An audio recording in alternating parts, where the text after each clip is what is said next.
amazing Australians and the story of their lives. You're tuned to Lots to Chat About with Rosemary Peterswald. Hello and welcome, listeners. My guest today is Eloise Atkinson, Life Fellow of the Royal Australian Institute of Architects. Eloise has more than 30 years' experience in the design of public and affordable housing, collaborating with local and state governments as well as community organisations. She has advocated for and advanced well-designed housing through her role as independent chair of the Brisbane Housing Company, BHC, Queensland's largest not-for-profit housing developer. She is also a trusted partner of education clients across the government, Catholic and independent spheres, with a particular interest in collaborative master planning. Eloise is involved with Sharing with Friends, known as SWF, a new foundation with an innovative plan to address older women's housing needs and the risk of homelessness, providing advice regarding design, approaches and opportunities. And she has performed myriad roles for the Australian Institute of Architects. Welcome, Eloise. Thanks, Rosemary. It's an absolute pleasure to have you here. Now, I'm sure that our listeners would love to know a little bit about your early life and what piqued your interest in architecture and affordable housing. All right. Well, I'd like to say that I knew a whole lot of architects when I was growing up, but I didn't. In fact, the only architects I really remember is Mike Brady from the Brady Bunch. Oh, right, yeah. Look, I at school, I was my best subjects were probably art and history. I'd always been one of those kids who liked making things from nothing, rearranging the bedroom all the time. And I think that by the time I got to finish high school, it was kind of do something in the arts, but do something at university. And it kind of fell out. So I can't say that it was I was one of those kids, and I know lots of my peers who yes. from the day they could remember, always wanted to be an architect. But Right. I kind of fell into it more. Yes. But once I did get to university, I think I had some wonderful lecturers, and there was a fantastic subject called BEST, Behaviour Environmental Studies. Two particularly great lecturers, a guy called Balsani, who I believe was the first professor of architecture in Australia, actually, and another wonderful lecturer, Greg Bamford. And I think it was through their education around the effects architecture can have on people's lives that got me really excited about it. I don't know if you remember, there a long time ago, out in Wacol, there was the immigration centre, and people stayed there until that they found housing, or housing Yes. was found for them when they first came to Australia. And Bal had us do this fantastic project where we went and interviewed people from different backgrounds and then had to design a kitchen for their particular background. And Yeah. I think I was in first year, and that was kind of I think this is for me. Oh, how terrific. And now, look, after more than 29 years, I think it is, isn't it, with Did you say Deaky? Dikey. Dikey Richards, architects. You stepped down from the practice in late sort of 2023, but you're still there as managing director, is that right? And you maintain your connection by taking on the role of practice partner. But two things, how does that work? And tell us about Dikey Richards and how it sort of places community at the centre of all you do. So just one correction, I'm not the managing director anymore, which is wonderful. Right. Yes. I did that for about 11 years, but I have been able to maintain, as you say, a connection with the practice in my role as practice partner. Yes. And it's a bit of a loose term. I can sort of do the things that I really love doing and not do the things I don't love doing. Yes. So I play a kind of a mentoring role in the practice. I also assist with projects where I can kind of add value. So a lot around that, school master planning, housing projects, other things.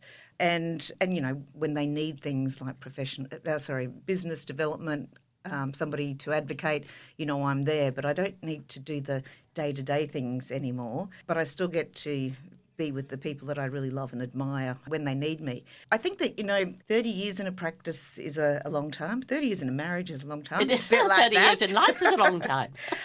So I started as a graduate there. I kind of feel like I grew up in the practice. And I went because the practice was doing community housing. So in some ways I haven't moved that far in my career. But I had some wonderful mentors in Peter Richards and John Dikey who set the practice up. And, the practice is very much about as it says, putting people at the centre of the work and thinking always about who's going to be using the building, whether that person is the client or not. So most of our work has been around public and social and community housing and education across all those sectors. And currently the practice does a lot of work in aged care, which is a very important and growing area. So,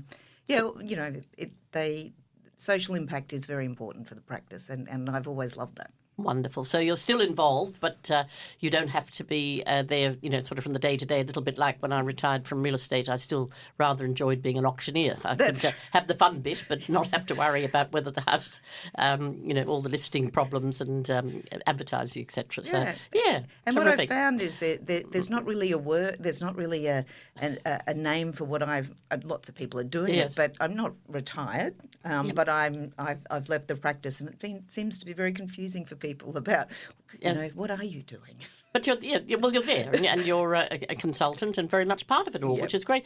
But you're also a recipient of the A.V. Jennings Churchill Fellowship and sit on Queensland Selection Committee, and you hold several other committee roles with not-for-profit organisations who are focused on housing and homelessness, including Sharing with Friends, SWF, a foundation with an innovative plan to address older women's housing needs and the risk of homelessness. Now, Eloise, tell us a little bit more about that. Well, first of all, I think in the 30 years that I've been working in across social and affordable housing, it seems to be the project that really has piqued the interest of friends, family, colleagues, people I meet in the street. And I think it's because it's very tangible, and it's also,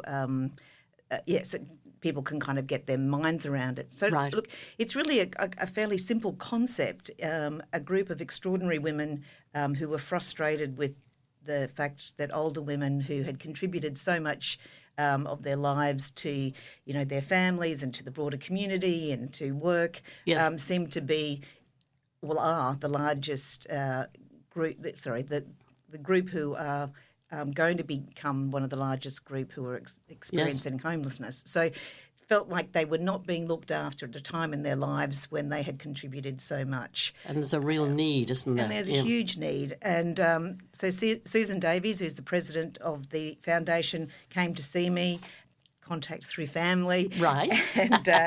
And we talked a lot about where in the continuum of housing, right from crisis accommodation to home ownership, did they really want to sit? Because there's a need across all of those areas. And where the group, who then became the Sharing with Friends Foundation, decided it was really those women who were in private rental, who had some superannuation, but were in some ways too rich to be eligible for social housing because they had that asset, but too poor to ever get themselves a mortgage on their own. So it was about pooling the resources of that superannuation and giving them the ability to still be owners, as many of them had been in their lifetime, and give them that security, but also give them the chance to choose who they were living with, which obviously many weren't while they're in the rental market.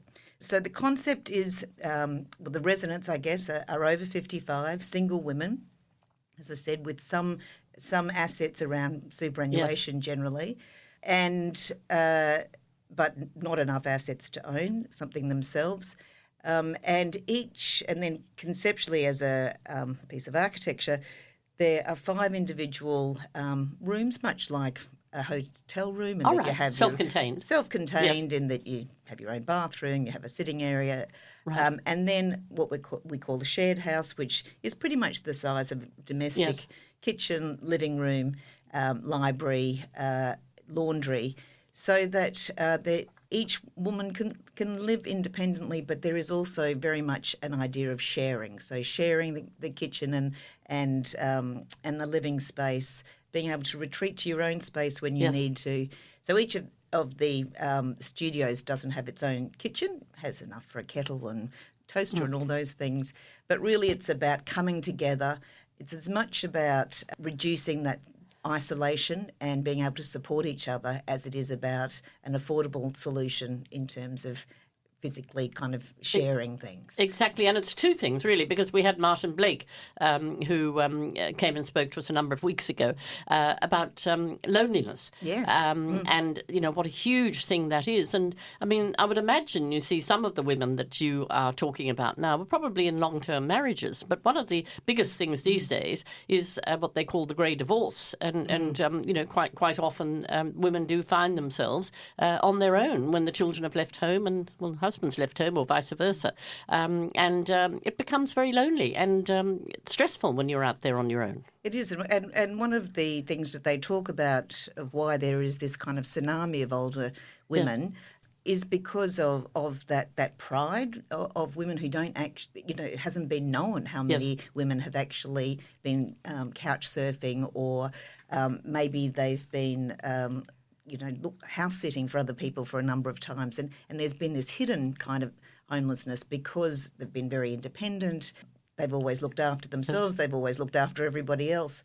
So, it's that kind of isolation of not being from a generation of asking for help. Yes. I think it's also contributed, obviously, to this now growing need that's got quite desperate. Yeah. But I think the great thing about sharing with friends is that it is a choice. It's about coming together as a group of people. And the way they've done that is so two of the other members of the foundation are social workers, and they've run workshops where women have got to meet each other, where I've come and spoke about the design, and we've talked about things they're prepared to share and not prepared to share, and lots of other issues around how they would manage that together, because that's, of course, 5 people living together is... I was going to ask you that because, is it always successful, or are there times when somebody says, well, I just can't live with that person anymore, I've got to get out, or they've got to get out, or whatever, but on the whole, is it people fairly compatible? Well, we haven't actually built this. The first one's about to be built. Oh, of course, yes. We don't know... Well, it's a problem you might have to cope in the future. Exactly. Yeah.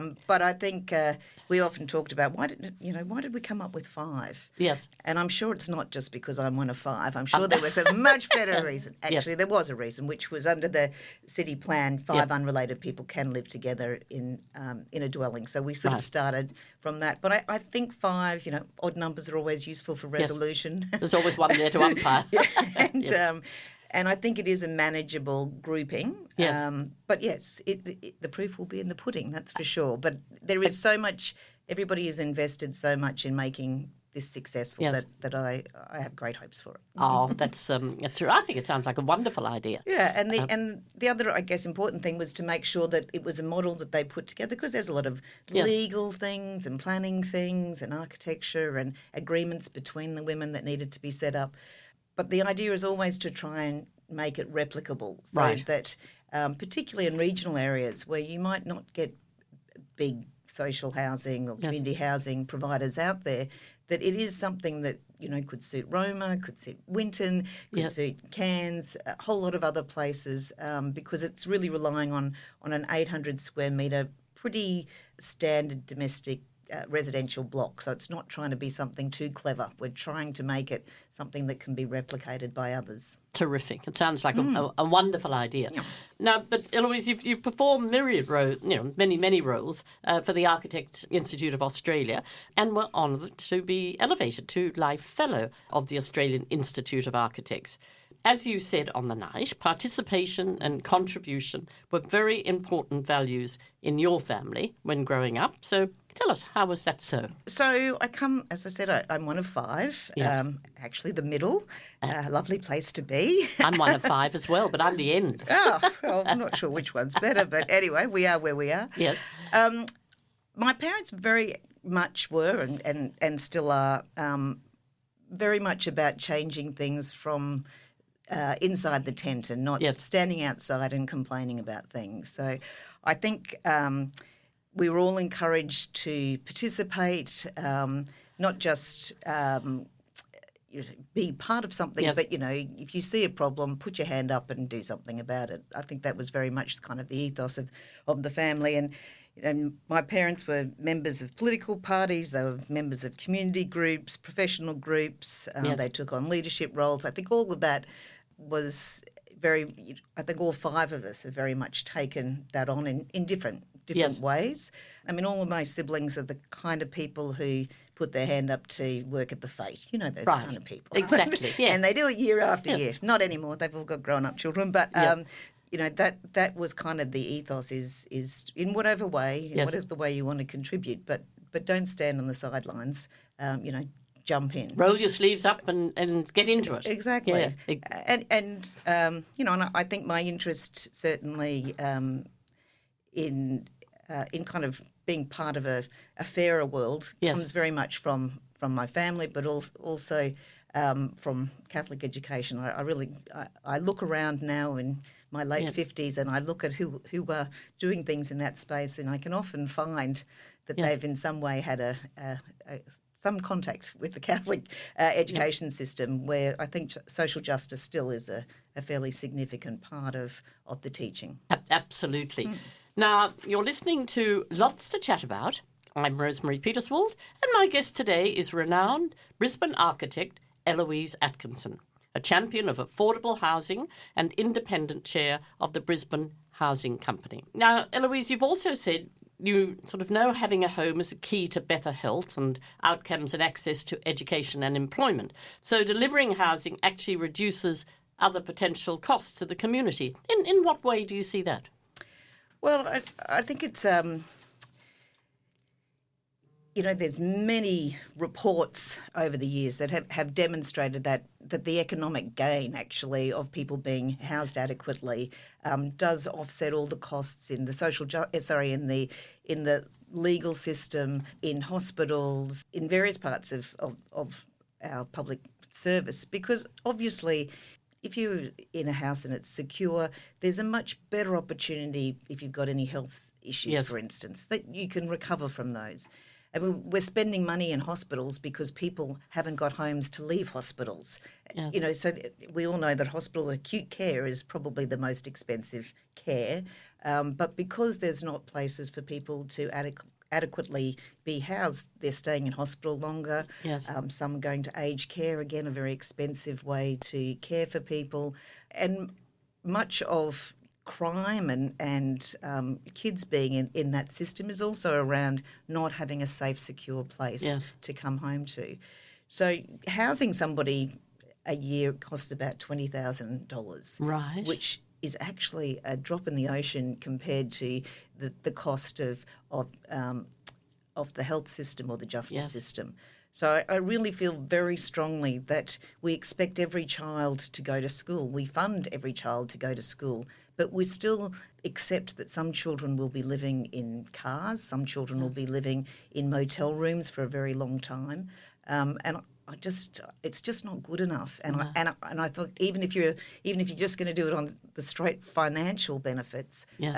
you know, you're going to see that affordable housing is a much better solution than not housing people. Exactly. Yes. It's just that I remember years ago with my kids, I used to say, so imagine if you're trying to get a letter that you're getting from the hospital to give you an appointment. Yeah. Well, you've got no address. You've got nowhere to actually, just on those really basic things, Yes. no physical way to get that information, and all the things we take for granted about being able to set up bank accounts, set up anything, Yes. you do actually need addresses. And there's a huge flow-on effect, isn't it, too, to health? Absolutely. Because I was reading in the paper the other day about a family that are virtually living in a car, and they go to McDonald's for breakfast because it's easy. They can use the toilets, and then they find somewhere where there are public showers and whatever. And then the poor children, they get dressed and off they go to school.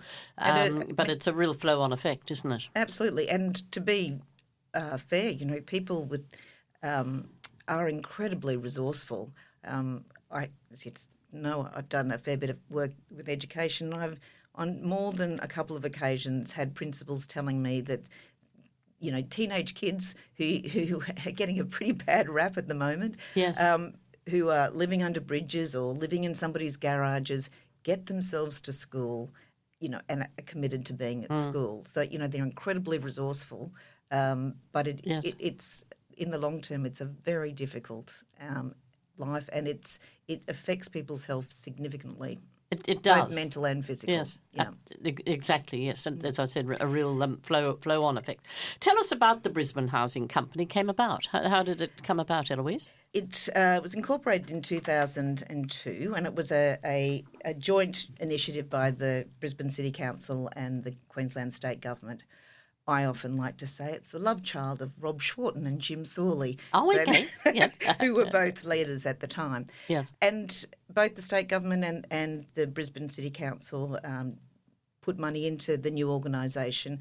And at that time it was really going to be a sort of a bridge between fully funded public housing and the private rental market. So it was set up to be rental, but it was not people that necessarily had a whole lot of complex issues that needed to be in fully subsidised housing. But for one reason or another, the private rental market, they couldn't get into that. So, but over the years, it has developed, and we're now 22. We have over 2,000 dwellings, mainly in Brisbane, but we've got one going up the Gold Coast, one going up in Toowoomba, some in Gladstone. So, 45 buildings around the city that I don't think you would know which ones were ours and which ones were the private sector. But it is, long-term housing. Is it a little bit like, I must admit, when we came to Australia back in the 1950s, for a while we lived in a government house, which was provided by the government. And then, of course, many people then went on, including us, to be able to buy it from the government, and it became a private home. Is it a little bit sort of going back to that time? Or? It's more like in the English version or the UK version of housing associations. So we are an independent company. Oh, right. But the state government and the Brisbane City Council are our ordinary shareholders. It's long-term rental, so people will never buy our apartments. But BHC will hold on to them in perpetuity. So we're not people's tenure as long as they, meet their requirements under their lease, they could stay there for their entire life. Right. And they meet financial eligibility, etc. But we're slightly different from social housing in that we charge a rent that is 74.9% of a market rent. Yeah. But we also cap that to make sure no one's paying more than 30% of their gross income. So I guess what we can provide that maybe larger state government providers can't is we're much closer to our residents. We have a very, very, I've just been in a meeting actually, we've got a very high level of satisfaction from our residents, really every part of the organisation. And we build the buildings, but we also are the tenancy managers. So we stay with those tenants the whole time and we do all the asset management. So it's a one-stop shop, I guess, and we can respond to our residents quite quickly and their needs and as they change. So I love it. I think it's an extraordinary organisation. Good on you. It sounds fantastic. Now, we had Lauren Russell on not long ago, who is with Tiny Houses Australia. Can you see sort of a role for tiny houses coming into this at all? Look, I think that there's a lot of ideas and there's a lot of different needs out there. And then in some respects, if we are going to meet the needs of not just vulnerable people, but everybody, that we have to look at all different options. And people aren't the same and people have different needs. Yes. So I definitely think that there is a role for tiny houses. I know there's been a lot of really successful examples overseas, particularly in Austin in the US. Yes. It's just getting, I guess, all those, the planning right, the construction right, neighbours, all of those things have to come together. Exactly, that's what it is. Lauren went through that with us, and it's not as easy as it sounds. No, it's not. I'll buy a block of land and I'll put a whole lot of tiny homes. My grandson, I must admit, is a builder, and he loves the idea of being able to build some tiny homes somewhere. But there is a lot that you've got to go through, as you say. Yeah, yes. and I think there's it does give people some opportunity to be a little bit more, to move around and mobile, so that has its benefits. I guess I've often said about social and affordable housing, which is the area I've spent most of my career in, that, it should be about innovation but not experimentation. Yes. We don't need to experiment on people who have very little choice. If you want to experiment, experiment with people who have a whole lot of choices and a whole lot of money. Exactly. Sometimes I think we think the solutions to things, to people's homelessness is in those kind of what I would say is experiments, rather than thinking, well, we need to be innovative and do what we can, but let's make sure most people want to have a house that looks like a house or an apartment that looks like an apartment when they have very little choice about that. The big news, or not the big news, but controversy at the moment is that young ones, of course, have a very difficult time of buying houses or buying into houses, more so than we did. Well, particularly in our generation and your parents' generation. But I think even lowering the deposit to 5% all sounds wonderful, isn't it great? But they've still got to come up with the huge amount of the mortgage. It just means they're paying more in mortgage each month, doesn't it? So, it's a complex issue, getting people into houses. It is a complex issue, but I think there has been a generational change even since I bought a house, which I have lived in for 28 years.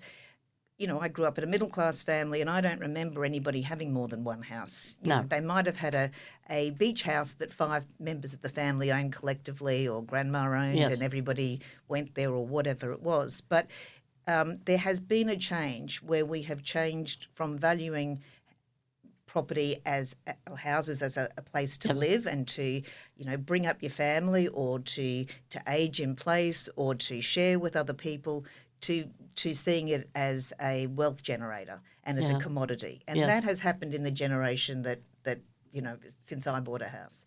When I bought a house, it was 2.5 times the average income. Right. Now a house, even if you take for the 28 years, now a house is 8 times the average income. So even if you forget about the actual raw numbers of what it costs, just that ratio makes it incredibly difficult. And yet, on the other hand, we really reward people who own a house. That is, we give them tax breaks. We give them much better rights in terms of what they can do and what they can't do in that house. So I really think we have to move to a place where we, again, value housing as a home, not as a commodity in which you should flip and make lots of money from and have three or four or whatever. And then the other thing, of course, is that there's a lot of overseas buyers that have come in and bought houses. I'm talking probably in the higher end, but and just leave them empty, and they it's just makes it very, very difficult for first home buyers to get in. And that's because we've made housing real estate. We haven't. Yes. We're not saying, well, if you have a home, you don't need to live in it, but somebody needs to live in it, or just to make other forms of investment more lucrative than making that about housing. Yes, I do think that it starts at a fundamental value of seeing houses as homes rather than real estate. And I think if we started there, some of the other mechanisms we could change. Yes. And I know that politicians and others will always say, well, we don't want to see prices decrease. No. That's fine. But the expectation that your house is going to, quadruple in 5 years or whatever it is, it does not lend itself to making sure that everybody is housed adequately. Exactly, and particularly as you say that at the end of the scale, where the older women have got absolutely no chance of getting in. So congratulations on that. But sadly, Eloise, we're running out of time. I think Paul, aren't we? Paul, our wonderful producer there, is keeping an eye on things. But thank you, Eloise Atkinson, Brisbane-based architect with more than 30 years' experience in the design of public and affordable housing, collaborating with local and state governments as well as community organisations, for being my guest today. Now, just quickly, Eloise, how can people contact you if they need to? I suppose they go into the webpage, which do you offhand is? So if you could go to Brisbane Housing Company, just Google Brisbane Housing Company, you'll find me through there. or Dikey Richards. You can find me through there as well. Terrific. So thank you very, very much, Eloise, for being my guest. Thank you, Paul, for producing as normal. And this program was recorded in the studios of 4RPH Reading Radio in Brisbane for syndication around Australia. Great friends and great chats. That was another Lots to Chat About with Rosemary Peterswald. Stay tuned next week for another amazing chat.